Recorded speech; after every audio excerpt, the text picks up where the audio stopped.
Thanks, Timothy. I'm really excited to be here and to share this webinar with you. We heard from the beginning. This is me, and I'll have my contact information later for reference if anyone wants to reach out afterwards. We earlier spoke about what city are you in now, Timothy? Any updates from the Slack? I'm sorry, from the Slido information, or is it's looking pretty similar? Pretty similar.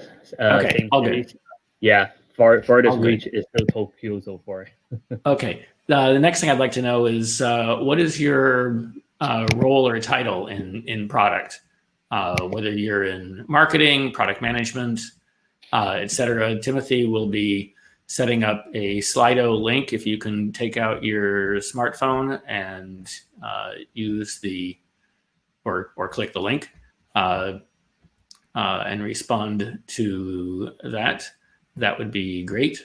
And Timothy, as the responses come in, if you can share with me who is here and what roles are represented, whether it's product, product owner, product manager. What are we seeing? I'll share my screen.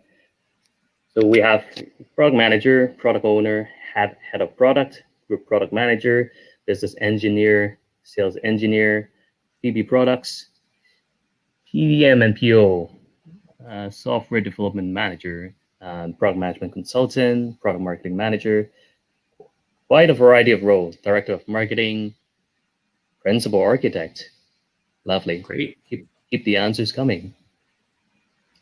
This is really great to see because no matter what your role is, whether it's in product management, product marketing, engineering, sales, customer success, whether you are looking for a role in product or whether you're leading a company, the content for this presentation is designed specifically for you and also regardless of what level you are at. So I hope you'll all find something that will be valuable to you. And I also hope to shift your perspective a bit about what your role in product can and might become.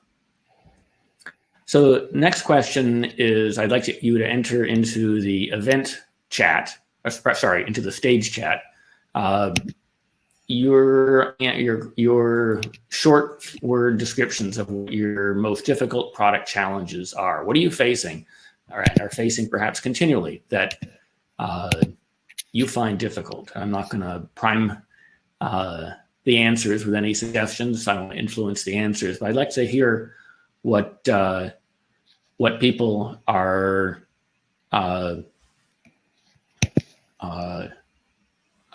struggling with in their product role. Can people enter into the stage chat some challenges that you might be facing? A couple of words.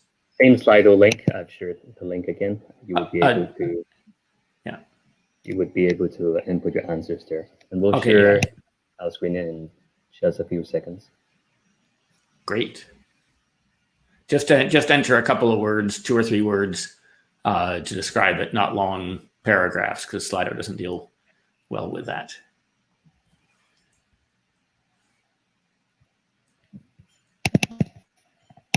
Okay, so far we have the biggest word here, product market fit.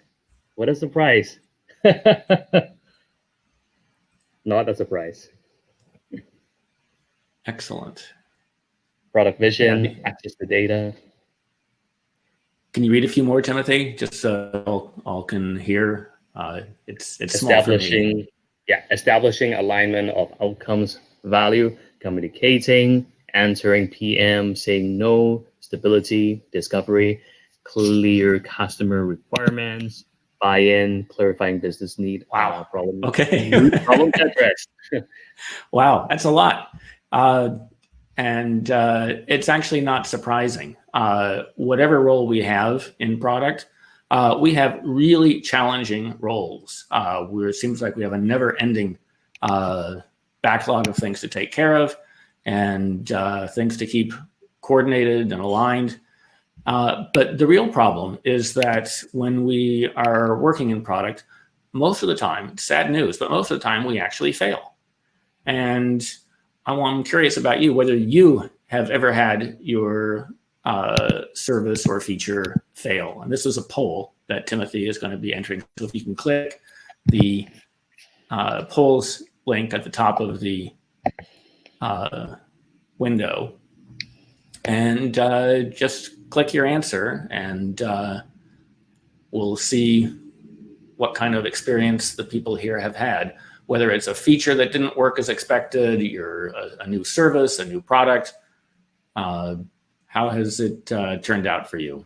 I'm curious if you ever experienced failure. I know I have multiple times, and they've actually been some of my most painful experiences, but also my most valuable experiences in learning what not to do. Any responses yet, Timothy? Yeah, they're coming in.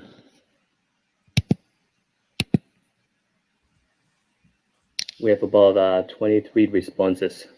Keep them coming. Sure. A few more. It's not all this information is private, so you're not going to be held responsible for it. Feel free to answer truthfully.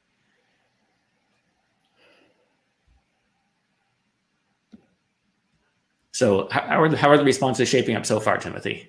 About 25 responses. And what do the results show? I'm 26 curious. responses. No one has. Could you see the poll results? I can share my screen. No, I can't see.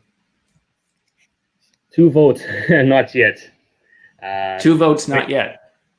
And everyone else has failed. Well, that is pretty representative, because we fail a lot. And depending upon your industry, whether you're in technology or consumer products, B2B, large enterprises, whether you're producing products or services or features, the data varies, but pretty much across the board, more than 80% of all of these fail. We fail a lot. And it's not just small companies, even market leaders fail just as often. There are no better long list of failed products for pretty much every company that has introduced a lot of products as well. Even worse, we're not aware when we're going to fail. And part of the problem is that we don't know in advance whether we're on track or not. It's not until after we've done something that we encounter we're encountering failure, and then we have to react to that failure. We don't know whether we're going in the right direction quickly or going in the wrong direction quickly. And even worse, our failures are incredibly wasteful. It takes a lot of time to learn from our mistakes, and it takes a lot of money to design and build things in order to test them. And the mantra fail fast, which everybody is talking about these days, and how fast can we fail, so how fast can we learn, it has a pretty disastrous side effect. A recent Pendo survey last year showed that $29 billion was spent creating features that are used rarely or never. And this is not a good thing. We're working really hard, and we're creating a lot of waste. From my perspective, I find this embarrassing. When I talk to my mother and she asks me, and she keeps on asking me, Alan, what exactly is it that you do? What I tell her is I fail a lot, and all my colleagues fail a lot, and I find that embarrassing. So I've got a question for you. Looking at this history of failure, we call this a profession, but most professions have best practices that work pretty consistently. My question for you, you can, Timothy, if you can put the poll up for that. I'm wondering whether you're bothered by this history of failure. Is this something that you just accept? Is it part of something that we can't avoid? Or is it something that bothers you and you want to do something about it? And Timothy, as the numbers are coming in, if you could share those as they come in, so we can move as quickly as possible.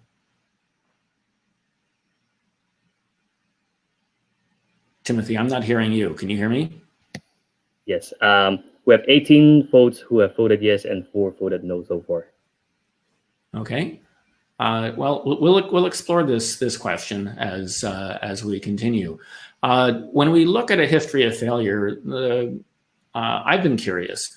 Why do we, and I include myself because I've been sticking with this for quite a while in my career, or had been sticking with this quite a while. I want to understand why we keep on doing this. And here are some of the reasons. We're comfortable with what we know. Our community supports us. We have confidence that we're on the right track, either because of our gut instinct, or perhaps a boss or manager has the confidence, and you're trusting them. We may not know a way to work better, and we may be too busy with all the things that we're doing to take time to learn a different approach. And then last, what happens if we try something else and we fail with that? Now we've wasted even more time going off the well-worn path with known tools and results. So I'd like to address each of these as we go forward. But my question is, if what we're doing keeps failing, why do we do this? And I've been exploring that. And over the last several years, I've been spending time trying to figure out, why is there this waste and failure? What is it that successful teams do that those that succeed less often aren't doing? And how can we stop failing fast and actually succeed faster? Marty Kagan has a great book called Inspired, which if you haven't read it, I strongly encourage you to read. And in it, he identifies 4 big risks. There's value risk, whether customers will find your product worthwhile; usability risks, whether people can use it; feasibility risk, whether we can build it; and business viability risk, whether it will work for our business.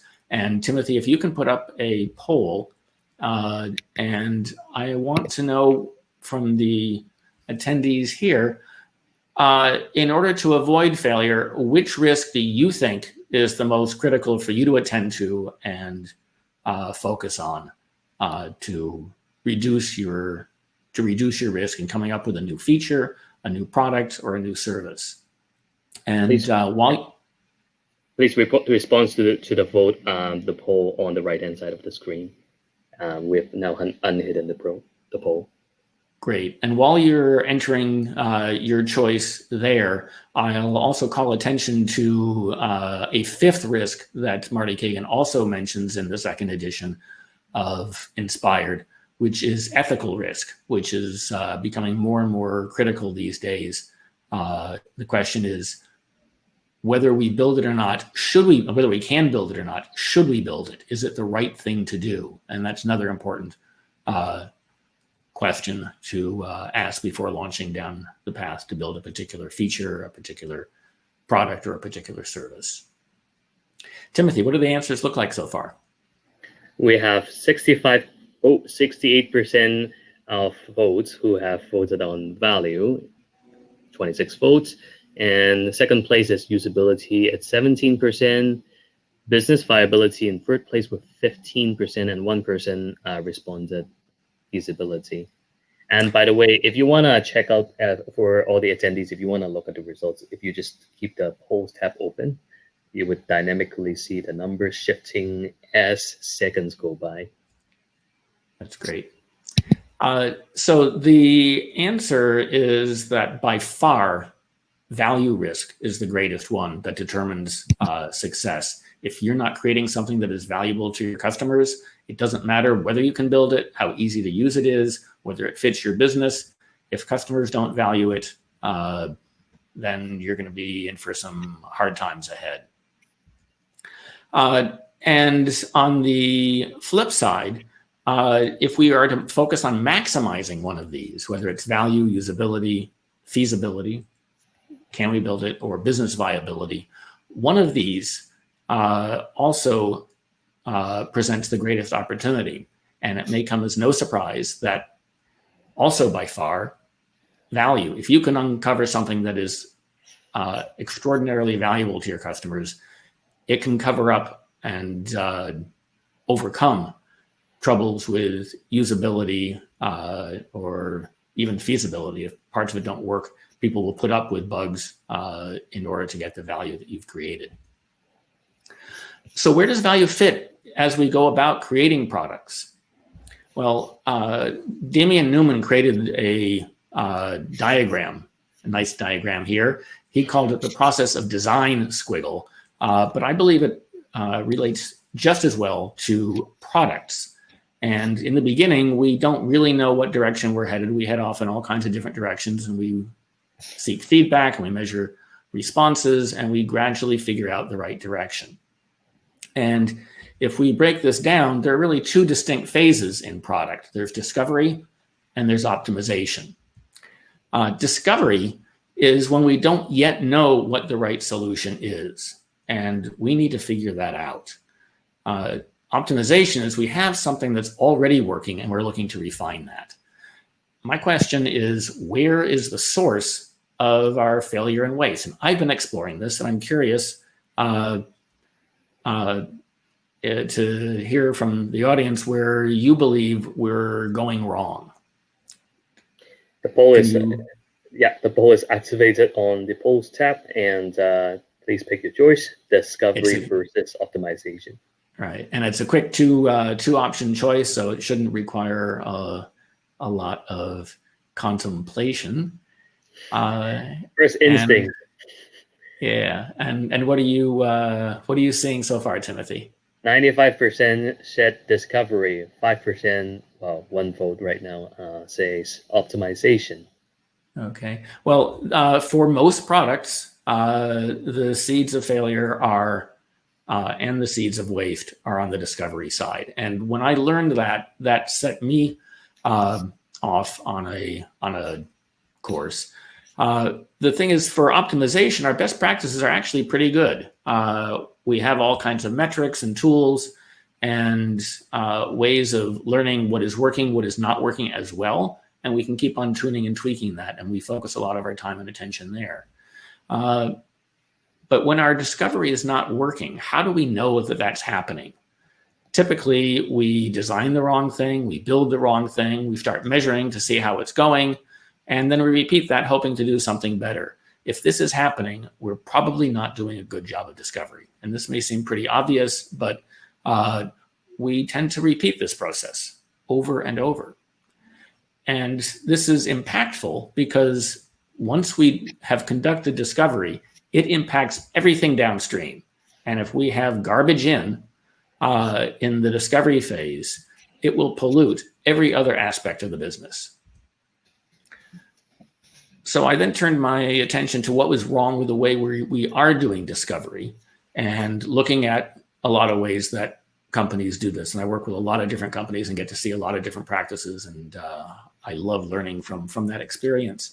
And these are the ways people talk to their customers. They try and figure out what the problems are or a job to be done. They come up with a solution. They test it to validate their hypothesis about whether that solution is good, perhaps with mock-ups, perhaps just testing the idea. They build an MVP, minimum viable product or minimum valuable product, some people instead do. And then they build it, they measure and learn and repeat that cycle with the goal of failing fast. And that's how most companies that do discovery are doing discovery. And sadly, most of the time this fails. This is why we have the high failure rate somewhere in here. And part of the problem, I believe, is that we're doing discovery using a mindset that was developed for optimizing something that we had already thought of. An idea, a feature, an entire product. And we're applying optimization methods to discovery. And it could be that the way we're doing discovery is actually what's causing the failure downstream.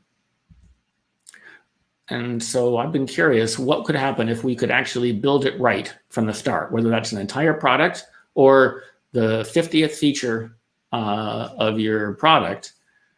What would happen, or what would happen if we could actually start from a position of knowing we were in the right direction?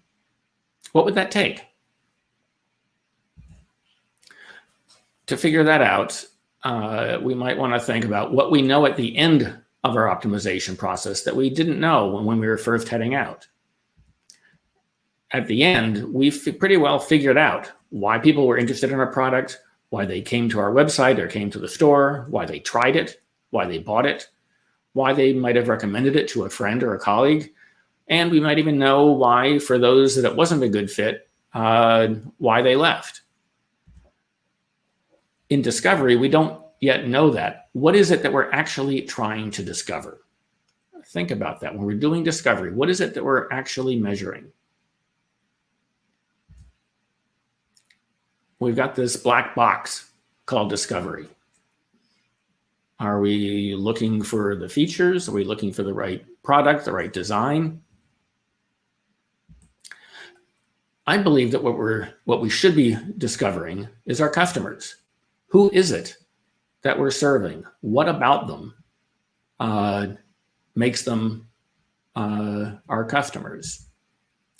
And what is often in our industry called product discovery is actually customer discovery. What do we know about our customers? And if what we're doing is customer discovery, the question is, why not measure our customers directly? Why do we instead need to build a product, use metrics and analytics and cohort analysis and all kinds of sophisticated tools that actually bring us further away from what we're trying to discover, which is more information about our customers and our users? So to do that, we need to go beyond typical discovery, all those things that we've talked about before, because we know that what we do for typical discovery has not been especially successful. We need to figure out a way to discover what is driving your customer's decision-making. Am I interested in this or not? Do I want to buy it or not? Do I want to try it? Do I want to use it? Do I want to keep on using it? So what is driving that decision-making, and what are the values that they have that affect their decisions? Those values are within them. They're not within your product. So what is it that's so special about discovering what customers value? Why is this important? I'm sure most of you have heard the expression, if Henry Ford had asked what customers want, people would have said faster horses, and he would have built a horse. But I'd like to encourage you to think of a different question that Henry Ford could have asked or might have wondered. What if Henry Ford had spent time and discovered what customers actually value? If he had done that, he might have heard things like, I want to get there fast or faster. I want to stay dry while I'm going there. And I want to stop paying for all that hay, even if I'm not going anywhere. That's wasteful. And with that information about their values, he might have headed off in a different direction than getting a faster horse. Similarly, if Steve Jobs back in 2008 had asked what customers wanted in a laptop, he would have heard things like a faster CPU, more memory, more ports and peripherals. And that's not what he actually did. But consider if Steve Jobs had asked or discovered what customers actually value in a laptop, which he actually did. He spent a lot of time doing his own research. He famously did not trust typical market research, and there's good reason why. But if he discovered what customers value by listening to customers buy computers in a computer store, he might have heard requests for a laptop that was light enough to carry all day and a battery with power that can last all day. He took that and came up with the MacBook Air, the most valuable and best-selling laptop of all time. So when we're looking at why products fail, here's a long list of what I hear people say why their product is not doing so well. We don't have enough features. We need to add more. We've got the wrong features. We need different ones. There's bugs we need to fix. It's not really solving the right problem. No, it's marketing's fault. People say that. People blame sales. And there are instances of all of those. But if you analyze the history of failed products, you'll realize that it was not actually any of those that is the number one reason why products fail. And the reason is actually quite simple. Not enough customers find those products or services or features valuable enough. And that may seem simplistic. Well, of course, but there's some insight in this statement because it casts a light on value. So what is it that makes your product valuable? Is it your features? Is it the benefits? Is it the job to be done? I would argue that the thing that makes your product valuable is your customers. How can that be? Your customers make your product valuable because if there are customers that value your product, then it is valuable. If they value it enough to pay for it, that proves its valuability. And if they don't value it, it's not valuable. It doesn't matter how many features it is, how long it took you to build it, how hard it was to build. What makes your product valuable is customers who actually want it. You take them away and it's not a valuable product. Your customers are always right. You've heard that expression. The thing that they're always right about is about what they actually value. They're not wrong about that. If they care about something, they're by definition right. And their values determine their perception of value. And customer perception of value determines the value of your product. So customer perception of value is pretty important. This means then that if we want to minimize our risk of failure, and we want to maximize our chances of success, we need to focus on customer perception of value. Which brings us to a choice, a fork in the road. We've been doing things the same way for a while. And if we want to go from failing fast, which our industry has been doing a lot of, and we want to move from that to succeeding sooner, we have to make a choice. And so my question is, which are you going to choose? Discovery as usual or values-based discovery? If you don't want to proceed with, if you want to proceed with discovery as usual, the rest of this session is probably not going to be of interest. And if you want to continue down the path of values first discovery, let's continue. So what actually is customer perception of value? If we want to discover that, we need to know what it is we're actually looking for. So we're going to go through a bit of theory now and go through a quick tour of some theory. We'll go through a definition, some examples of what we mean, talk about using it for segmentation. I'll introduce a concept called value layers and then talk about audiences within customer bases and context. And there's a lot more theory that we could cover. We'll save that for another day. I just want to give you a taste of the ideas behind customer perception of value. So customer values are what people care about in a particular context. Put simply, it's the why that makes them buy. It's their preferences, their reasons for buying things. There can be good things that they're aspiring to. They can be things they're worried about or concerned about, emotional things. And they can also be more practical limits and standards or aspirational ideals. We have heard a lot of talk about gains and pains and how products can either be providing gain or relieving pain. But there's more to values than just those. Gains are why buy, but there's also what I call refrain, why not buy. There are reasons why people will not buy it, even if your product delivers something that they would find really valuable. And in addition to pains, which is why leave the status quo, that's things that are painful to them that might make them want to buy a solution. There are also things that might make them remain staying with the status quo. And when we're researching customer values, we need to look at all four of those, not just the top two. Let's look at some examples of customer perception of value. So here's a product, shampoo, and it's pretty basic. What does it do? It washes your hair. Yet if you go to the store, you'll find a whole array of products targeted at different market segments. And each one of these is more valuable than basic shampoo. If you're a swimmer, you'll be attracted to shampoo for swimmers. I'm aspiring to the Duke Bad and Bold shampoo when I have no more hair. And for those of you with peachy heads, there's peach shampoo for suicidal hair. The point is that by differentiating and focusing at particular values, you can increase and amplify the value of your product. And furthermore, if people have different values and you've got one product, some people are going to like it and some people can have a completely different reaction to it.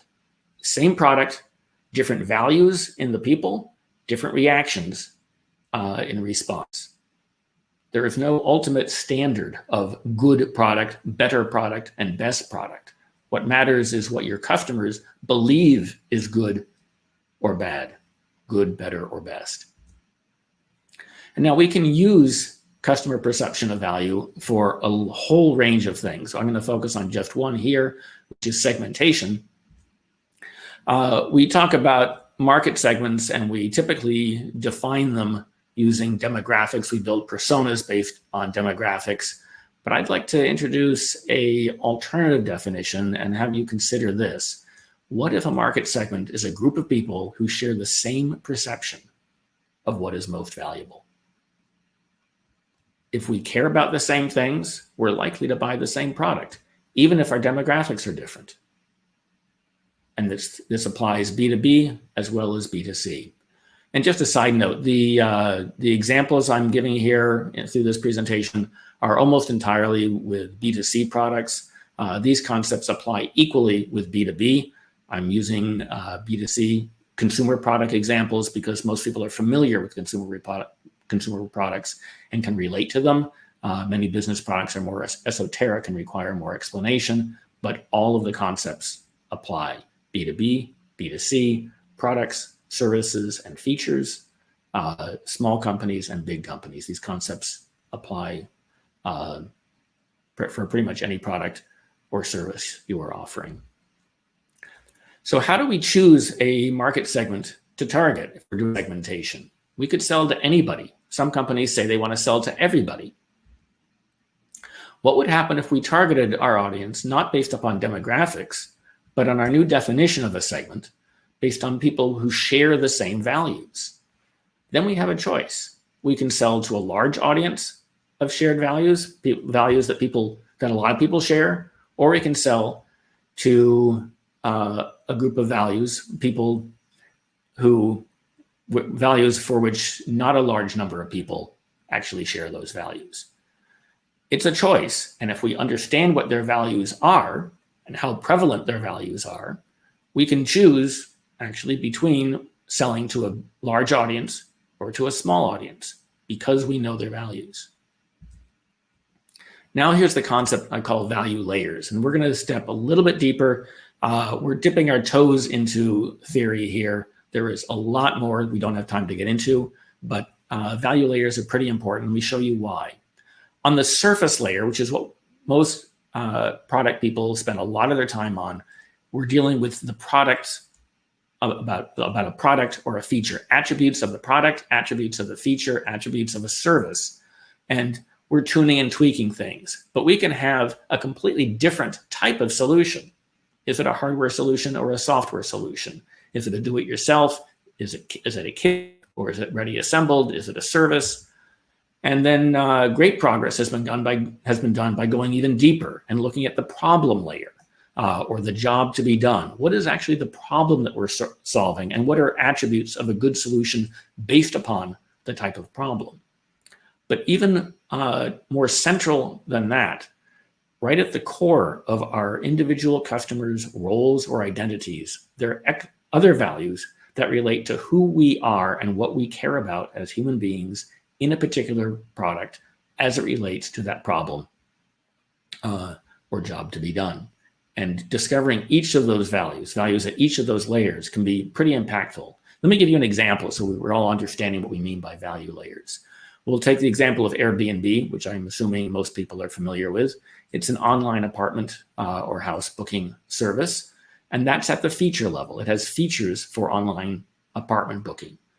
It is the type of solution that is an online marketplace, and there are attributes that are common to all online marketplaces. And there are things that are better, that make an online marketplace better or worse, and we can look at values that relate to online marketplaces. The problem or job to be done here is finding a place to stay. And the role or identity that they're targeting, it's not just any traveler. It's an experiential traveler, someone looking for a unique experience in a different location is a typical target customer. And by understanding what these people who have this as part of their identity, what these people care about, the values relating to being an experiential traveler, can really inform how one might build a product like Airbnb. And in fact, it did. Another way of looking at this is that at the surface or at the surface layer, people look at features. Those are the ways that they know that your product is great when they see it. The lower down you go, you're getting closer to why they want it. And to truly understand the motivation of your customers, you need to go through each of these layers and understand how your customers find value in each of these layers. The most successful products are different from those that are less successful. More specifically, they focus on a small set of important values that are important to their customers. At the feature level, how accurate is the description? How well can you tell what the apartment or house looks like? At the solution level, how many listings are there and how easy it is to find them are values that may be important. For the problem or job to be done, people may care about comfort, price, safety, things like that. And at the role or identity layer, which I believe is the most important layer, but they all are connected. The values of an experiential travel are local experiences with relatively low risk. You don't want to show up to in a foreign city and have the apartment that you rented not be there or not be what it looked like in the photographs. If you're letting your own home, you might certainly care about low risk. You don't want to have your home damaged. Interestingly, value layers also have a huge impact on how innovative you can be. If all you are doing is spending your time adding new features to your product, adding new services, then you're only going to be able to make incremental gains in the value of your product. If you change the type of solution from a product, for example, to a service, or from a service to a do-it-yourself product, any kind of change can change the amount of value that you're bringing, and it can often bring greatly increased value. If you change the job to be done, you can have even more value. And if you focus on the role or identity and you stick with that, you can come up with other products or services, entire new businesses that also are valued by that same customer. Airbnb is a great example here. When they came out with Airbnb experiences, they were able to become quite disruptive in the experience marketplace, moving away from lodging and into experiences, staying with the same values of their customer. I think that's pretty powerful. So when we're talking about audiences, we're now moving on in our theory here to talk about audiences. And what do I mean by audience? What I mean is, whose perception is it that really matters to us? In consumer products, there's typically a buyer and maybe a user. In B2B, there can be a lot of different roles. Some people are the purchaser, but they're not the decider. Some people might scout or influence. There's a whole range of roles here. And depending upon who is doing the valuing, they will have different values. And so when we're discovering, we need to be very clear who we care about. We can't combine them all. There's a concept called the flaw of averages. And the concept is, if we take two things that are dissimilar and we collect the data and pool it all together and then find the average, we're going to find that average somewhere in between those different segments of our audience, and that in-between space may apply to absolutely none of them. And so we don't want to average the perception, the values across different audiences. We want to understand each one independently and focus on the ones that are most impactful in the buying decision. So the other concept here is context. In what situation is it that the customer is perceiving value? Because perception of value is constantly in flux as we go through a customer journey.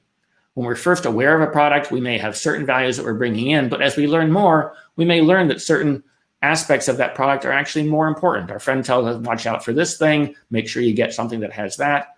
When we buy something, we're making a buying decision. Cost may become super important, less important once we're actually using it. Now we're concerned about the value that we're continuing to get from it. So as we go through the entire customer journey, again, we need to focus on a particular context if we're going to be measuring value.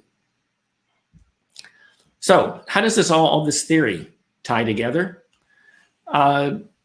Customers' values at each individual layer are driving their decisions, the decisions of a particular audience in a particular segment in a particular context. And when we put all that together, we're able to do values-first design, aiming specifically at the heart of product market fit. If we have a group of customers, hopefully a large group of customers that share those same top values, and we're able to deliver a marketing message, a value proposition, what I like to call a promise of value. If we can say, come here, you'll get this value, and we have a product that actually delivers on those values, the alignment of those is what creates product market fit. A lot of people say product market fit is really hard to define.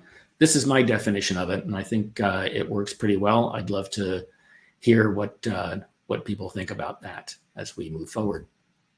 So let's take these concepts and put them to real application. To get to the top of the market segment, we often try and excel at everything, all kinds of value, all across our product. But the problem with that is if we try and excel at everything, we end up being subpar at a lot of things. We can't be best at everything. But if we actually consciously choose to be subpar or even omit delivering on the less important values, we can focus our attention and save time and money and reduce waste by not building features that people don't care about. And we can instead amplify the delivery of values that our customers care about most. We're delivering more value, maximum value, by concentrating our effort on what our customers care about most. And this is exactly what winning companies do. If you look across any industry, the ones that are winning have a very tightly focused set of values they can pay, and they deliver it to a large market that shares those same values. And you can probably guess what those values are for each of these top brands. So let's contrast this to what we usually do. Typically, we're changing our product, trying to get to product market fit. And the problem with this is we're constantly adding new features in different directions and asking, do you like this? What about that? Can we add this thing? And we end up with a product that has way too many features, many of which aren't that valuable. And doing this is wasteful. The other thing we do in marketing is we spend money and time educating. We're trying to educate the market to want our product. You really should care about us. This is why our product is so great. And this is extremely costly. And it's confusing to the customers. They don't want to be educated. They know what they care about already. And the challenge is that we don't. And so if we spend our time and money doing this, ultimately we end up wasting money. A values-first approach is completely different from this. It goes in the opposite direction. If we can first discover our target customers' values and build up a block of knowledge, insight around their perception of value, we can do a better job of innovating, building things that we already know they care about.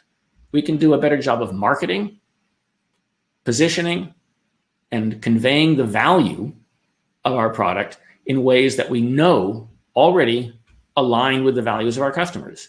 And we can do a great job of pricing because we can charge based upon the amount of value that our customers are perceiving in the product instead of on the number of features. They will pay more if they are getting more value. Great for building pricing models around value. And that makes for happy customers. More features does not mean more value. I'm sure you can think of a lot of products that are crammed full of features and actually do not become more valuable. Extra features often reduce the value that is delivered. And I often hear from product people in particular, or managers and CEOs, we have these features, they're must-have features. We have to have them in. We can't release a product without them. And I'd like to point out that the history of disruptive innovations, ones that have completely dominated an industry, come by surprise, have all, this is really surprising, all disruptive innovations have omitted something that was previously considered essential in order to deliver something else that customers found more valuable. They were typically weaker at the beginning at the things that were considered essential. By omitting those, they were able to deliver something that was even more valuable. So this means that you can create value in your products by amplifying the values that your customers believe are topmost, the ones that are most important to them. Each one of these products focuses on particular values. And similarly, you can also create value by minimizing things that your customers don't like and want to get rid of. These are both equally effective ways of maximizing value. So here's an exercise. Here are 3 car brands. Think to yourself, what value each of these products is delivering, and what are the values of the customers who would buy these kinds of products? It's pretty easy, right? Volvo is about safety, Prius is about economy or being green, BMW is about performance. Really easy. But we can't do this with our own products. We haven't yet determined what our customers care about. Those other brands have spent millions of dollars first researching and figuring out what customers value, and then promoting and branding in their customers' minds the value proposition, the promise of value that those products bring. But when we're building a new feature, when we're building a new product or a new service, if we guess, we are likely to be wrong. That is what we do when we do typical discovery. We guess something, we build it, and we end up with a high chance of failure. What's wrong with just guessing? Well, here's an interesting thought. If you're doing discovery, I'd like you to answer a quick poll here, a quick 2-question poll. You're doing discovery, and you're trying to figure out, should I add this feature? When you're doing this, would you like to be proven wrong, or would you like to be proven right? What are we trying to do when we're validating our product? Tough question. Think about this carefully. If you haven't already have the polls tab open, please reopen the polls tab and cast your vote. Thank you. And Timothy, as the numbers pour in, you can give us a play-by-play. 70. Shifting very quickly. 67%. Ooh, yes. Proven wrong. 33% proven right. 70% proven wrong. 30% proven right. Ooh, wow. I guess that feeling of being right is pretty lovely. 71% proven wrong. 29% proven right. Interesting. Huh. Still shifting. Yep. I'll give people time to adjust their choices if. I can't exactly remember the ratio from our event in February. You've asked a similar question, but yeah, looks like the mix is slightly different. I do recall proven right was probably slightly lower in the last time. Yeah. Okay. Well, this is part of the mindset shift that I think is part of the process of becoming better at discovery. It runs counter to what we're taught in much of the product world. But think about it this way. If we are proven wrong, this means that we learned something. If we're proven right, we actually didn't learn anything. It just validated our own assumptions. And the scientific method is actually based on coming up with hypotheses that we try to prove wrong. And it's only if we fail to prove them wrong that we can consider the chance that we have validated relatively high. If we want to learn, we need to be very open to being proven wrong. I love learning, and this means that I love being proven wrong. This is how I learn. I get a perspective that I didn't have before. If we're doing discovery and are not open to being proven wrong, then we're not doing discovery. We're putting a stamp of validated. And so this makes me question whether the root of the problem in discovery is actually us, the ones who are seeking learning. Because our perception is not the same as our customers' perceptions. All of us have what Ash Maurya calls innovator's bias. He's written a lot about that. It's incredibly powerful. It's confirmation bias. If we come up with an idea, we want and we will see evidence to support it, and we will ignore evidence that does not align with our thinking. And it will keep us from actually discovering what our customers actually think. We need to let go of our ideas.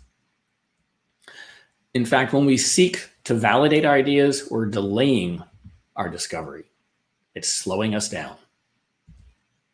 So how can we actually do something different than this? That's what we've been doing. How do we do better? For one thing, I believe we have to stop hypothesis-driven discovery. And this is going to be a controversial statement, but I like to back it up by saying that when we are doing good hypothesis discovery, we are testing one idea at a time. If we're testing more, we don't know, we have no control. We don't know what we're actually measuring. Is it this thing or the other? And the more things we test at a time, the less we learn. So that means that testing is slow. And it also, because we have a hypothesis that we're seeking to prove, it opens the door for bias and keeps us from actually learning. We need to get better at asking questions. And a good way to do that is to focus on the values of our customers and stay out of the solution space, stay in the problem space. Let go of thinking that we know and adopting our child mind. Children are great because they know that they don't know. They learn really well. And we can explore all hypotheses simultaneously. We're equally open to any possibility that our customer might present, what they might care about. And our goal is actually to be surprised by what we learn, not to confirm what we think we know. We also need to get better at listening. We need to expect to have our expectations proven wrong. We need to let go of holding on to our own ideas and listen to what our customers care about. And the ultimate test of do we understand our customers is if they think we understand them. If we're convincing them, that's not empathy. If they have convinced us, that is empathy. So when we do research, we need to focus on one audience at a time. In B2B, pick one at a time. Which one is most important? You can then go on to the next, but first understand one. We don't want to succumb to the flaw of averages. Similarly, we need to examine and do discovery within one context. Most companies start with the purchase decision. That's the context. Why did you buy? Why did these people buy? Why did these people not buy? What's the difference? This information is knowable. We don't have to guess. So now we get to actually put this into practice. And we're going to have a mini workshop, really short, but I want to give you all a taste of what value discovery looks like. When we do this for real, when I work with companies, leading them through true value discovery research methodology, it's a far more detailed process. But I'd like to give you a taste so you have an idea of the kinds of things that we do and are able to avoid some of the pitfalls that people fall into in going down this path. So when we interview for customer perception of value, the first step is to ask them to describe what they actually did. Not what do you want, not what you think of my product. Ask them, people who have already bought something, if we're researching the context of buying, what did they do as they went through the buying process? Just the facts, the history. Step two is go through that same history that they've already anchored their thinking around, and they now know that you know what they actually did. You can then ask them about their thinking along that journey. Thinking is code. It's code for why. Why did you do that? But people don't like to be challenged about why, and they often don't know or don't know how to answer. But if you ask them how they went about making those decisions, why did they go to the store? Why did they choose that store versus the other one? What did they see what did they think when the salesman told them this? What did they think when their friend told them that? They'll be telling you what they're thinking. You'll be hearing why they made that decision. Those are their values. When you're doing this, do not ever mention your product, your features, your ideas, or your hypotheses. It's your job to learn, not what do you think of my idea, what did you do, and how did you go about making the decision?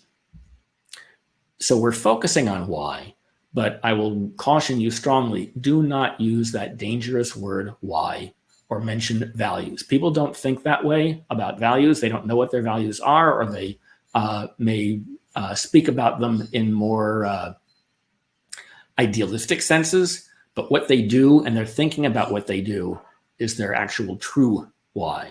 And if you challenge them as to why, some people get very defensive, some people will be inarticulate, so don't use the word why. There are other ways to get at the why. Some other tips if you're doing real research with your customers. I advocate not paying interviewees, because if you have an interviewee who is most focused on getting paid, you're not talking to people who would talk to you about that product or service or problem, even if you didn't pay them to do so. You want people who care enough about that problem to talk to someone who can deliver a better solution. Start by not having any hypothesis and explore all values as if they were simultaneously, equally, potentially the most important one. Don't mention your products. Listen to them talk about what they did.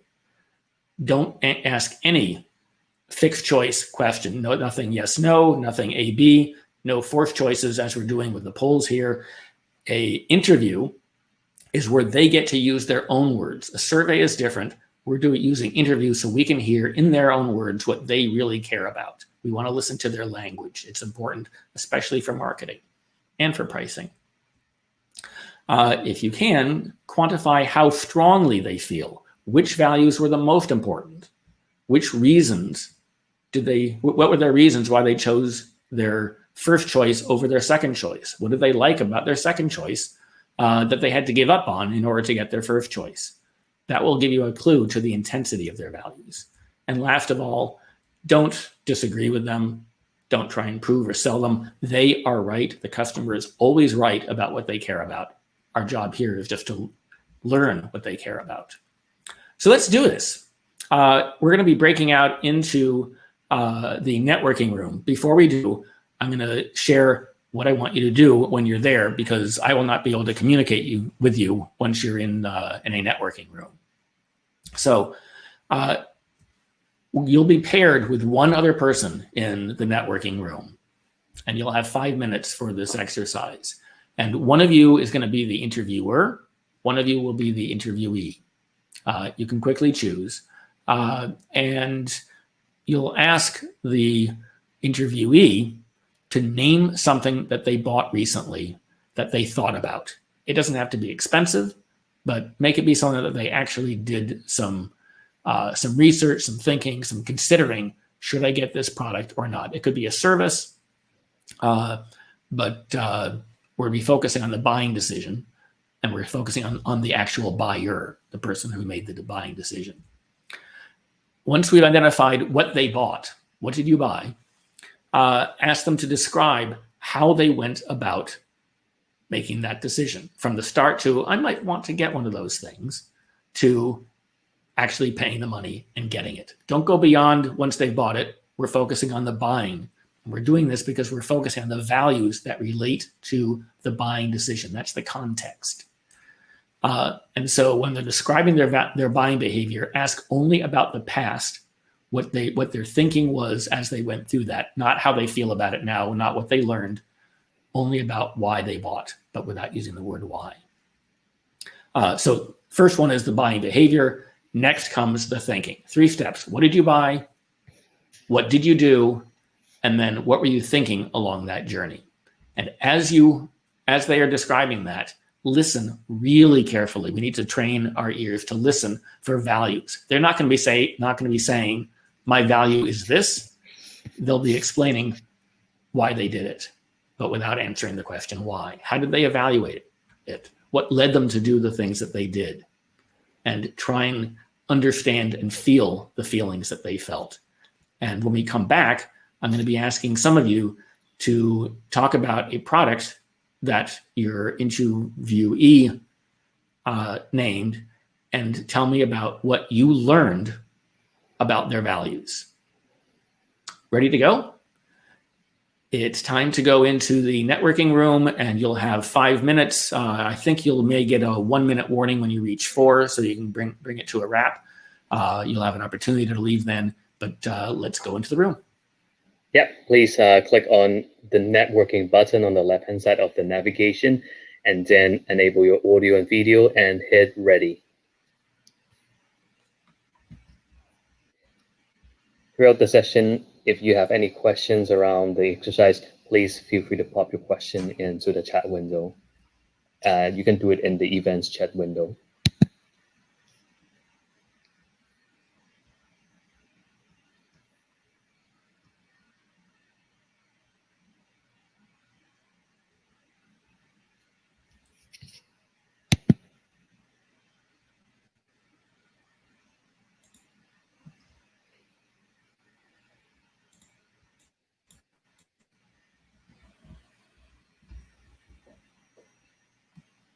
The networking mini sessions is going to last for 5 minutes max, as Alan has mentioned, and 4 minutes of minimum. If you have any challenges getting into the session, let us know through the chat window as well.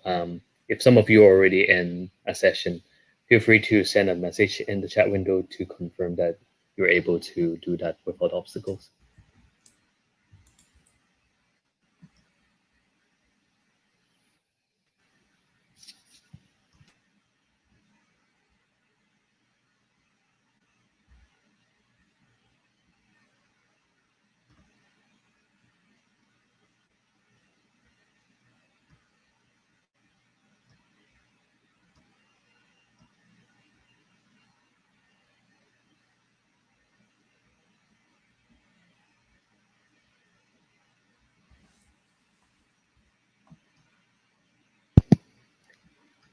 We can chat while we wait for the exercises to be conducted, Alan.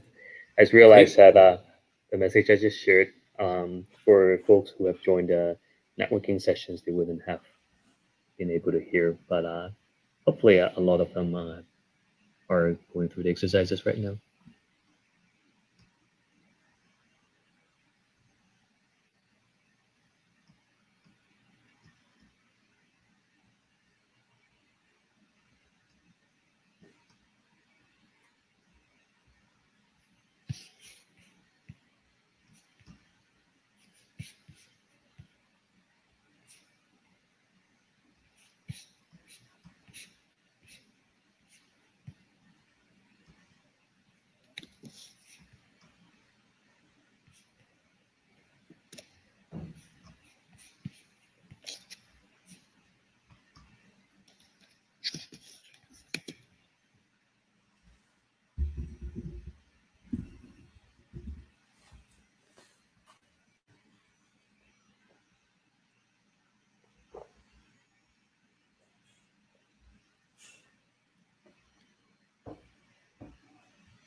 Timothy.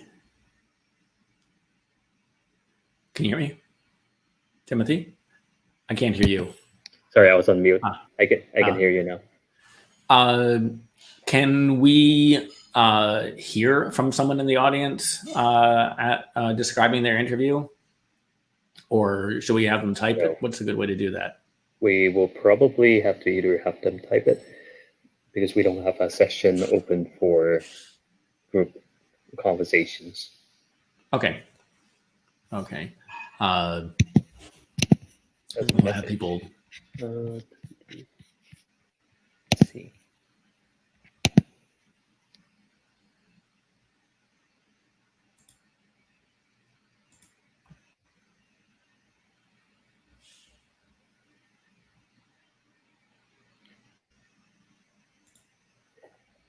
So people are actually able to join networking sessions a bit later in, a couple of minutes in, so we should probably resume in a few more minutes, just in case if people are just making their way back.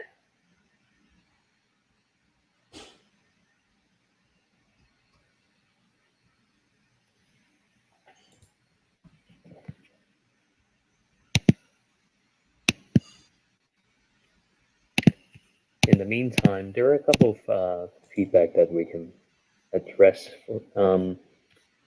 Suzanne from the audience mentioned that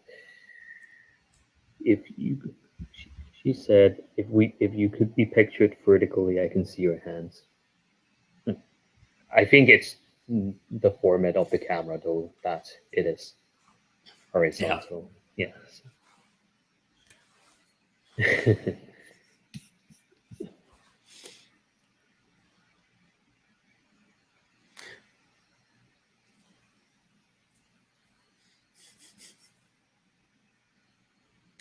There was also a comment about yes. Blue shirt and white shirt. Oh, I see. I see what she's saying.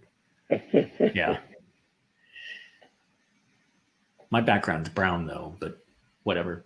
I think it's because they're all both of dark colors. Yeah. Yeah. Next time. Yeah. Well, I should have thought about my background color. looks like just a head. Looks like a few folks are back. How did the exercise go? Yeah, looks like some of the exercises have ended right around the 4-minute mark. Great.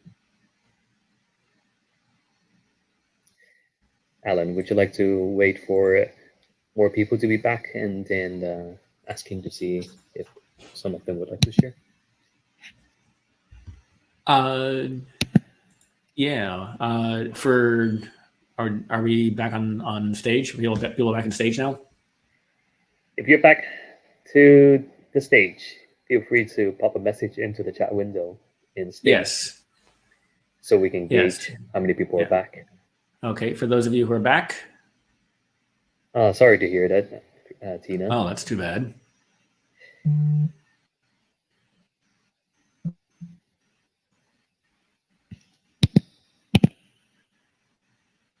Okay.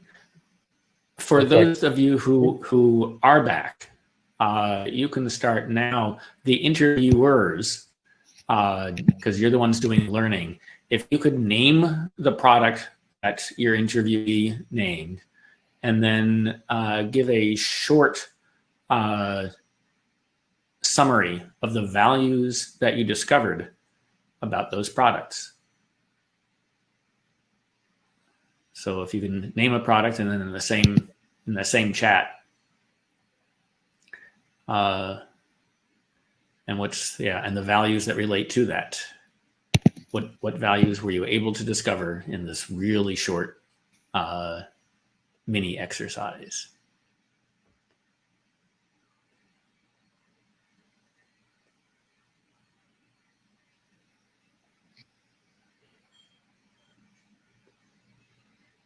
Leonardo talked about noise canceling headphones. Jessica, the product that was talked about was iPhone 10. Oh, interesting. Kara said Nexus.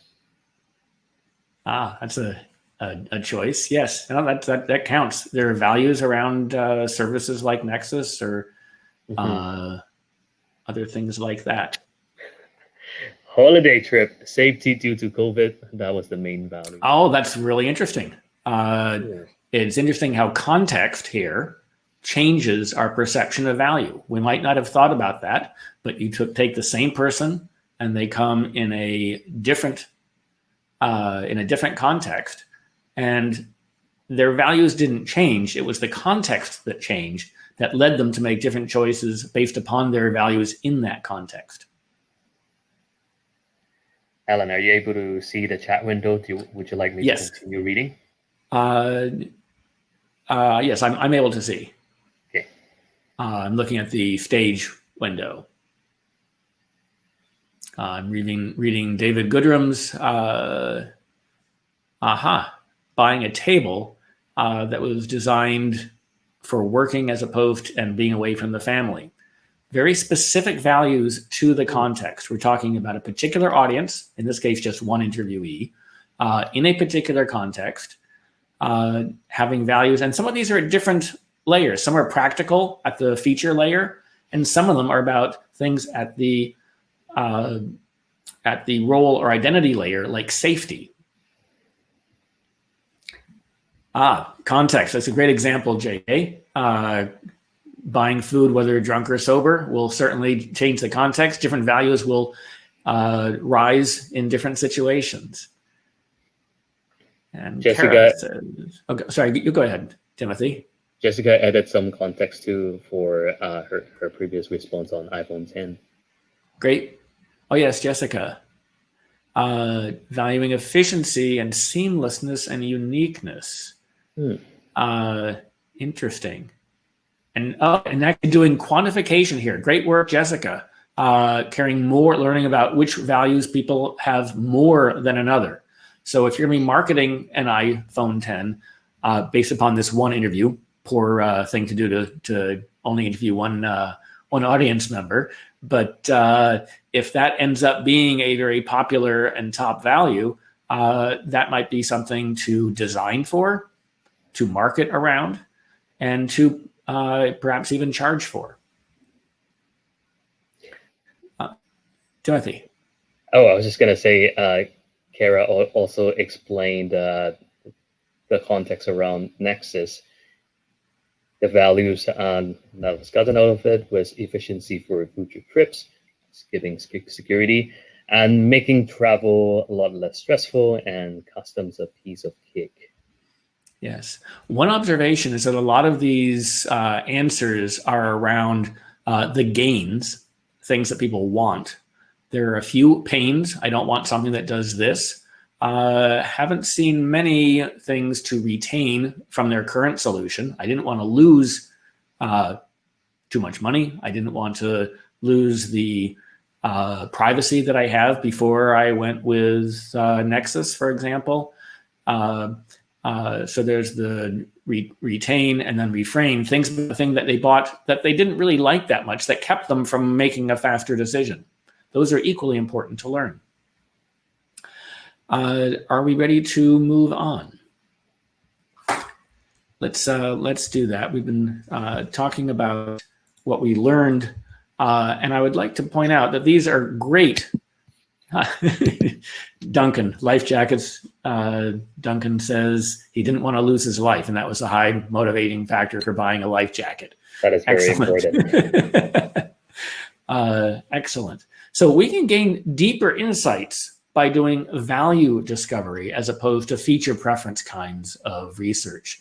The point about these kinds of insights is they are long-lasting through the entire life cycle of the product. We don't have to do this research only at the beginning of the product. We can continue to do this throughout the entire journey throughout the entire life cycle of our product, rather, and continue to amplify the values that our current customers find more valuable, and also amplify the values that people who have not yet been buying our product as a separate audience, non-customers, we can learn what those values are too.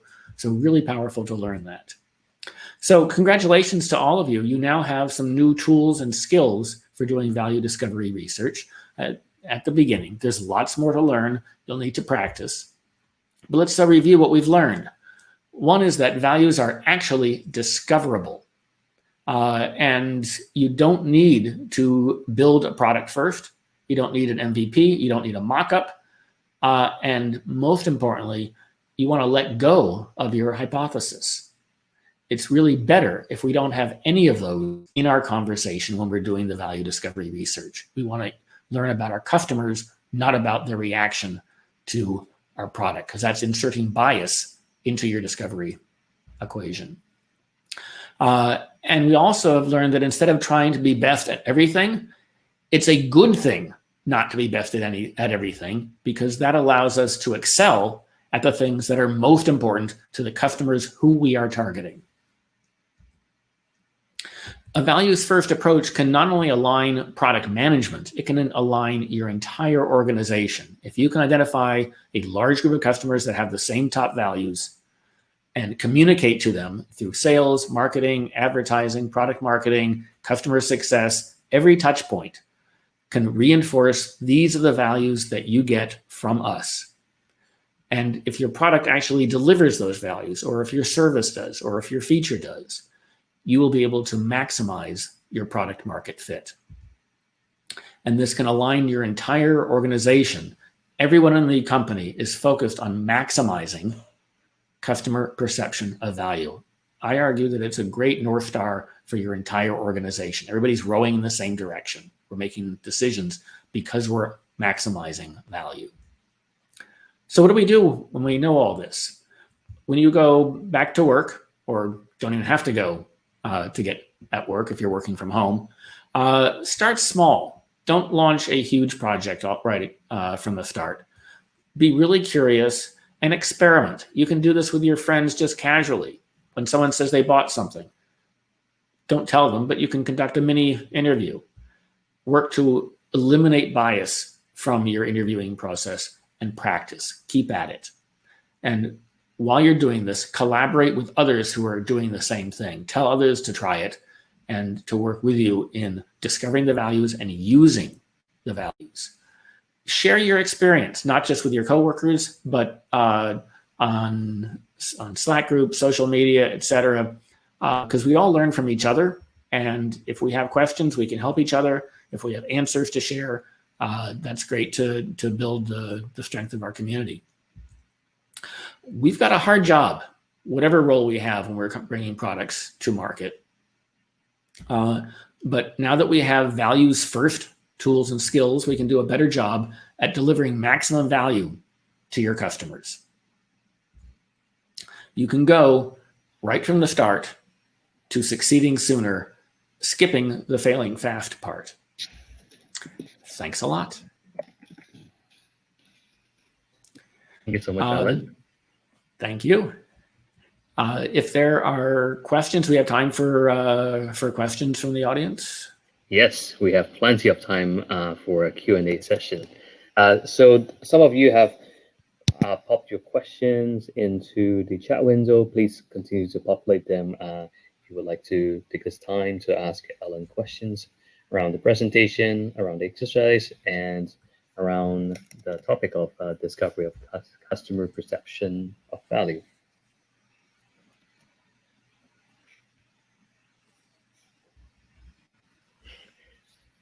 Duncan was like, clap, clap, clap. Thank you. Thank you, Duncan. Thank you, Robert.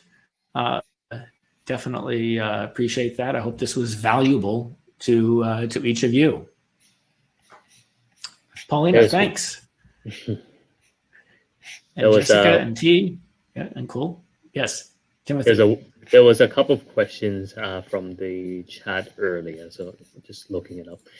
Everyone has been great at participating, so taking a while to scroll all the way back up.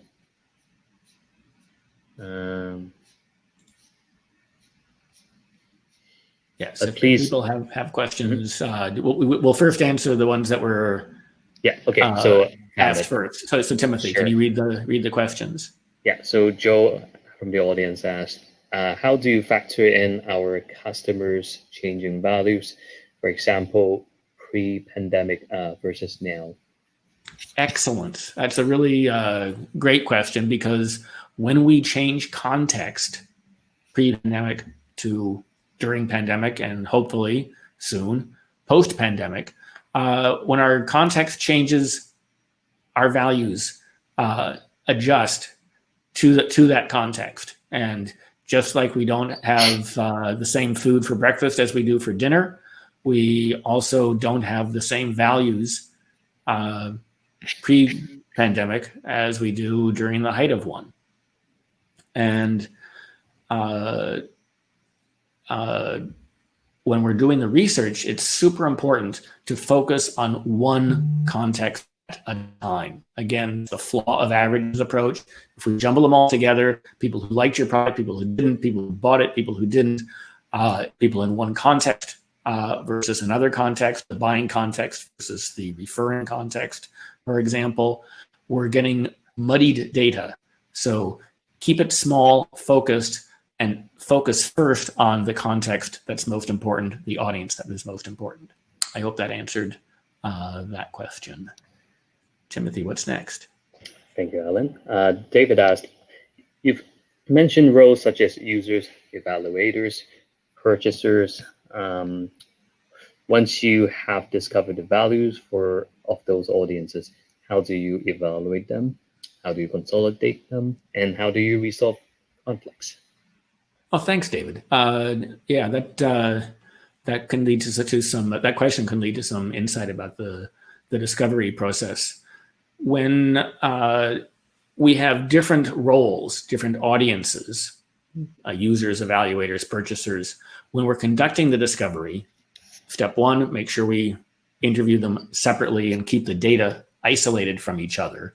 But we can choose, in choosing who we interview, who we think might be the most influential, but we're guessing because we know we don't know. And that's a mindset that we all want to have. We know we don't know until we've done the discovery work. But part of our interviewing can be, what role did you play in the decision-making process? How did your input get considered? So we're talking about facts. The first thing is behavior.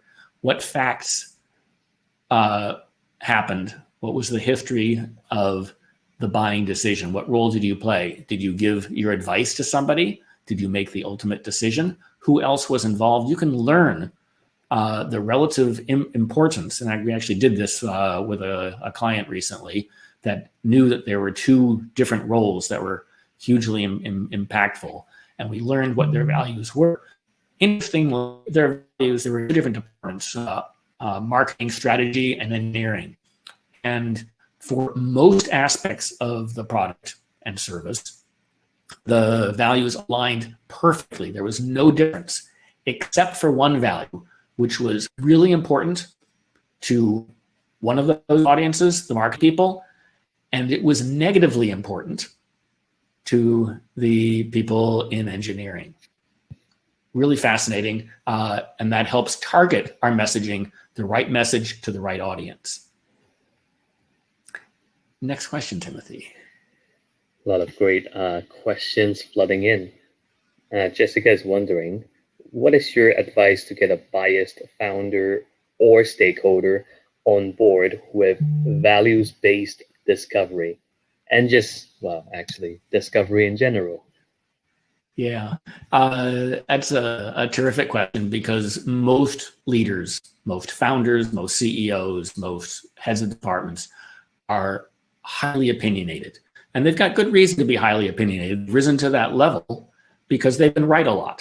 And the challenge for people at that level is that experience, and I went through this as well. I had some really great early successes in my career, but when the prevalence of failure is so high, we all eventually revert to the mean. Unless we actually know what our customers care about, we're not going to necessarily get lucky the next time. We may have a hunch, we may have a strong hunch, but even the best companies in the world, Apple has had some clunkers, so has Google. Every market-leading company has a history of failures, and they are attributable to customers not caring. The nice thing, though, is that whether customers will care can be determined in advance of a potential failure. And we don't need to build it first. We don't need to start first. We just need to learn. And we don't necessarily even need to get approval for a large marketing effort, because this doesn't have to be heavy lifting. We can conduct quick and dirty 5-minute discovery exercises with some caveats about the reliability of that. You may need a larger sample, and we need to be very careful about introducing bias. Or we can conduct a larger, more formal research project. And getting the stakeholders on board is often easier when they understand the concept and are part of the process. So most founders, most CEOs, when they learn that values influence and drive decision-making, and that those values can be known in advance, they want to reduce risk. Their job is to steer the organization in a direction away from risk and towards success. When there's a history of failure going on hunches and a history of success in relying on values, I found that most leaders, when presented with the evidence, are very eager to have data to support their hunch, to support their opinion. They expect to be proven right. Very interestingly, in going through this process with a number of companies in a wide range of industries, sizes of organizations, stages, products, services, et cetera, not one time has the CEO, the product manager, the head of marketing, or anyone else in the project guessed accurately what the top 3 values are. Not once ever, and nor have I. Even though I've gone through this process over and over again, when we guess, we get it wrong. And that track record of being wrong is truly empowering. I hope that addressed the question. Thank you, Timothy, Alan. what's next? Next question is from Seiju. Very insightful and different perspective. The question is, at a practical level, how much time, effort, and budget would you allocate to a value-based discovery? And when do you know when you have enough information to start with the next step? Excellent. There's not a fixed answer, but I would look at Marty Kagan's risks and look at the value risk and ask the question, how important is it to your organization to know that the thing that you're working on is actually going to deliver the value that you're hoping it will? If it's not that important, don't spend a lot of time on it. If you're betting your company on it, it might be worth spending a fair amount to get it right, because the cost of getting it wrong is huge. When we get it wrong, we are designing the wrong thing, we're building the wrong thing, we're testing the wrong thing, we're making the wrong thing easy to use, we're polishing it, marketing it, paying for advertising, supporting it, and we're not getting value in return. So the risk of being wrong should be factored into the size. In terms of how many people to talk to, people are always surprised when I give the answer, and I expected the ideal number to be far higher than it actually turned out to be. The number is roughly 9 or 10 people. And the statisticians in the audience are going to immediately say, what? That is not a statistically valid sample. And I will say, you are absolutely right. It's not statistically significant. But after you've interviewed 4 people who are in the same audience, have been in the same context, and they say the exact same thing, you'll come back and say, I've talked to 4 people. Why do I need to keep on talking to a 5th? It's clear they all think that, but keep at it, because maybe the 5th will be the same, the 6th might be the same, but sometimes there are some outliers, and your first 4 may be on one side, and the next 3 might be representing a completely separate set of values. And in that case, you may have unintentionally been talking to 2 separate audiences. and treating them as if they're the same. When you do that, split your research and get 10 of one. I only have 5 on this hand. And get 10 of the other, and make sure that that difference stays. But all you need to do typically is interview 10 people. We typically interview them for an hour and go way deep into understanding the why without asking why. But budget, have multiple people involved. One cannot be unbiased. Have people from different departments involved. Preferably somebody in a leadership decision-making position, have them involved from the start so that they know why the research is being done and they can be accepting of the data in advance. Get commitment to use the data, whatever it is, before you conduct the research. If you come in saying, I just learned this, we should do this, someone else is going to say, I just learned this other thing, we should do this other thing. And now we've got a he said, she said kind of argument, and we're now talking about opinions. If instead we involve everybody and say, we're going to conduct this research because values are important, we're going to do it unbiasedly, and we're going to act based upon the values that we discover. We're going to prioritize the ones that are at the most common and are at the top, most intense. And we're going to deprioritize those that are at the bottom, however the results come in. We have that commitment from the start from everybody involved, especially the stakeholders. Then it's really empowering to an organization to align. It's much easier to convince someone to do something when they're doing it based upon data than when we say, well, I have an anecdote. I talked to this person and they said X. Timothy, what's next? A lot of great questions coming in. Daniel has a question that's somewhat related to one of the previous questions, but there's something new here. How do you communicate the real value of products to other stakeholders in the organization? Specific example here, salespeople just want to talk about features. Are there artifacts that you use? One artifact that is great for communicating value is when you build your personas.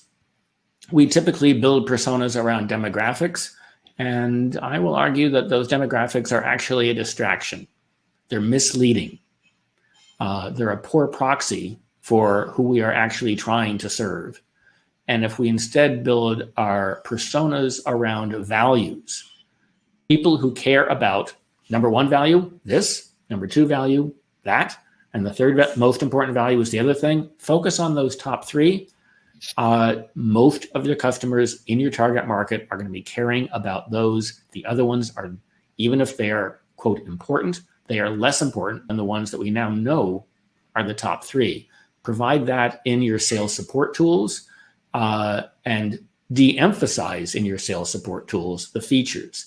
The people who are in your target market will recognize the importance of the features because they substantiate the value that you're communicating.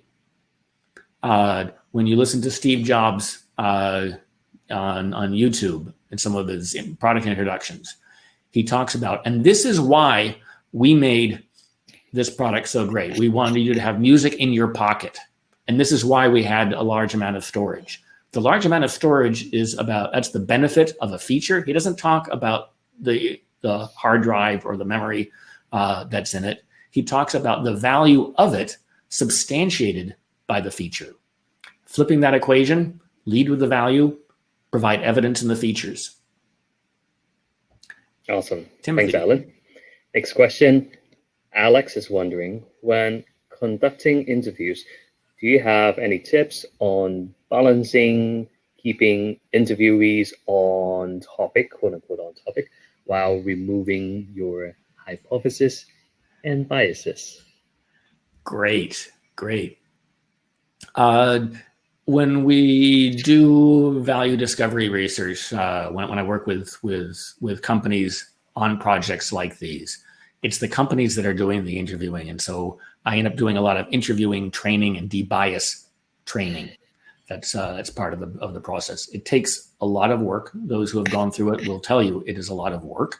But it pays off in the quality of the information that comes back. You get back unbiased information, and you're able to make better use of the time that you're spending because you are able to keep the interview on track. Interviewers do not typically recognize how much power they have, particularly if you don't pay for the interview, pay the interviewee to be there. That person is there because they want to be, because they want to help you achieve what you are trying to do. You have the power to say, this is the topic. If they go astray, thanks for that. We can talk about that later. What I want to hear about next is this. And interviewees are in their role. They play the role. It's fascinating to watch. They are there to play the role of interviewee. They will be subservient to your direction if you give it and smile. A smile goes a long way. Thank you, Alan. Paulina was wondering, so she said, there is a tendency when people are more vocal about things that they do not like. Also, some are complainers or pleasers by their nature. How would you approach capturing the values from this type of interviewees where there are a lot of emotions involved? Excellent. I've never had that question before, so thank you for that, Paulina. I like looking at things from new perspectives. The interesting thing is if you're actually doing true value discovery research, you're telling the person that you're speaking with that you care about what they think, what they care about, not what is wrong with your product, but what they care about. You want to learn about them, not about your product. So you want to focus their conversation because you have the power of the interviewer. You will direct the interviewee to talk about themselves. That's the subject here, not your product, not their experience, not your service, not the bad experience that they had. You want to know about them and what they do care about. And if they mention a bad thing in the process, that's great. But keep them focused and talking about them. And the nice thing is that people actually love talking about themselves. People are typically not the ones, the interviewees are not the ones to end the interview. It's typically the interviewer who has gotten the information that they want. People will happily talk about themselves for hours, but keep the conversation around them. They tend not to complain about themselves. Timothy. Thank you, Alan. We have a few minutes left, so we'll have time for about 3 more questions. Next one is from Ryan. Can you speak to methods to scale the value research finding process? Interviews are extremely valuable, but what can we do to accelerate and scale this process? That's great, Ryan. And I assume this is for a large organization and doing this kind of research at scale. Yes, it is different than doing it in a small company for one product. But if you've got multiple audiences, multiple markets, and multiple reasons for doing the research, this can be a lot of research. The experience that I'd like to share is that value discovery research is like a muscle. And the more you use it, the stronger you get at it. Start small, and prove to yourself that it works in something that is not particularly risky, perhaps a feature, and scale the effort to the risk of being wrong. Once you've done that, repeat and repeat. The nice thing about value discovery research is that it is unlike usability research, feature preference research, or most other kinds of research, in that value discovery research is of strategic value. It is long lasting. Those values are going to stay around for that audience in that context, unless that context changes. People may then move on into a different context, but new people along the customer journey will come into that context and they'll have the same values in that context. So the return from that research is much larger than it is from usability research or demographic research or anything like that. The other point I want to make is about the hardest part about doing this kind of research. It's typically surprising. It's actually finding people to talk to. And if you have a part of your organization that is regularly talking to customers, bring them into the project because they are your allies. They know your customers better than anyone else if their job is to talk to customers, particularly if it's in customer success as opposed to sales, because that's convincing customers. That's a different role. But if the job is to listen, support perhaps, enlist that organization to collect a bank of people who are willing to be asked for their opinion about the future of your product or service. People who are willing to do that are gold, and build up a large bank of them because you're going to want to come back to them. And if you have a large customer base, that's great. You can keep on filling it and refreshing it and have them available whenever you have a research to do. And the rest of the project you'll get much faster with. But that part, unless you are continually building up the pool of interviewees, can just slow the research down incredibly. Timothy. When you have conducted interviews and collected the data, how do you group and find themes in the data while minimizing bias? Good question. It can be hard to do the data collection because we're not collecting numbers. It's not survey results. This is what people are saying. At the end of each interview, I like to encourage the interviewees to immediately, not the next day, not after the next meeting, right then, summarize the insight that they gained and be as specific about that as possible. If everybody we interviewed at this time were just like this person, we interviewed 10 people and they all said the same thing, what would we then know about the values? Summarize it, state it tersely. This is value number 1, this is value number 2, this is value number 3. We've learned this. Summarize 10 interviews and you'll now have 10 lists of 1, 2, and 3. And that's a way of summarizing and finding themes in the data. You'll still want to rely on the actual answers for deeper insight, but those will be the names of the values. Names of the values are not the values themselves. Sometimes they play off against each other. I care about this except in this situation.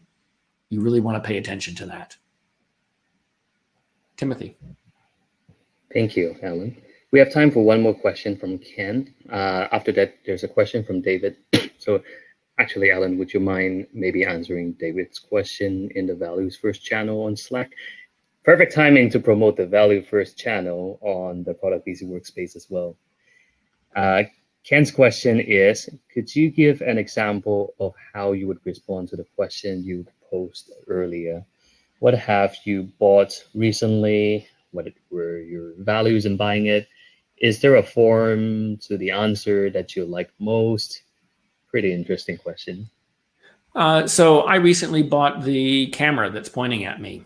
And I bought it because a good friend of mine bought a camera to tell me. We were on a chat. Oh, wow, you look great. I'd love to look great like that too. Asked him about the camera. He was surprised that I noticed. Christopher, thank you for that. You've been extremely influential to me, Christopher Edwards. And I thank you for that. And I sought advice from others. So having other people's opinion was important to me. That was a value. Corroborating evidence. I did a lot of research. I ended up not buying the same camera that Christopher recommended or that I had bought, and bought one of another one. I don't know if this is answering the question, but this is what I did. I'm not yet explaining why I did that. But one of the hints is I saw it. I wanted to look great. Appearance. I like technology. I wanted to be able to superimpose my image on top of a slide so that people didn't have to shift their view back and forth between the slides, because I wanted to communicate clearly. So communicate clearly, that's a value. Does this give an example of the kinds of insight of going from behavior to thinking and listening for values? I hope that helps. And while we're talking about values, I want to call people's attention to the hashtag valuesfirst. When you're on social media, in particular the ProductBC Slack channel, there's a valuesfirst channel there, on LinkedIn, on Twitter. Use that hashtag. We're building a community here. And the more of us who go down this path, the more success we will have. The more we share what we learned, what worked, what didn't, we'll all get better. I'd like to learn from you. What did you try that worked? What did you try that didn't? What variations did you try? And how did those go? Would love to hear about that. And let's help each other. This is a very supportive community. I have benefited hugely from the support of the product community, particularly ProductBC, and the support of the people in that group and on the Slack channel. And I just want to thank everybody for that input. That's the way I love to learn. And thank you, Timothy, for hosting this. And thank you, ProductBC. And thanks all of the attendees. Thank you so much, everyone, for joining tonight. And thank you again, Alan, for such an insightful presentation, the great exercise, and staying for answering the questions from the attendees. We have one last question from David, but maybe, Alan, if you don't mind taking that question to the channel, sure. That would be great. Sure. Not a great opportunity to join the channel on the ProductBC Slack workspace. Just before we wrap up, just want to quickly mention a couple of things that we have mentioned in the beginning as well, that the mentorship program for the new autumn cohort application has started. So if you're interested in being a mentor or a mentee in the program, please check out productbc.ca/mentorship. Thank you again for joining tonight, and we look forward to seeing you at our next event. Have a good night, and we'll share the link to the recording very soon. Thanks everyone for joining. Thanks a lot. Good night.